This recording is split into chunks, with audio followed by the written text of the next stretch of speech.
بسم اللہ الرحمن الرحیم۔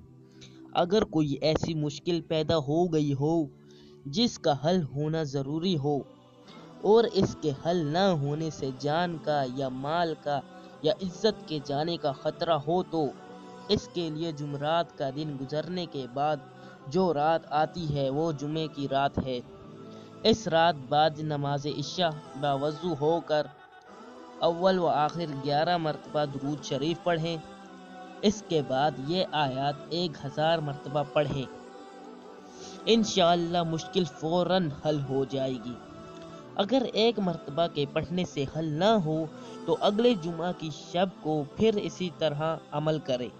جب تک مشکل حل نہ ہو برابر عمل کرتے رہیں، انشاءاللہ ضرور کامیابی حاصل ہوگی۔ وہ آیات یہ ہے: اَمَّن یُجِیبُ الْمُضْطَرَّ اِذَا دَعَاهُ وَیَکْشِفُ السُّوءَ وَیَجْعَلُکُمْ خُلَفَاءَ الْأَرْضِ أَإِلَٰهٌ مَّعَ اللَّهِ قَلِیلًا مَا تَذَکَّرُونَ۔ تو وہ یہ آیات تھی۔ اگر آپ کو یہ ویڈیو پسند آئی ہے تو اس ویڈیو کو لائک کریں اور صدقہ جاریہ سمجھ کر اس ویڈیو کو دوسروں کے ساتھ شیئر کریں۔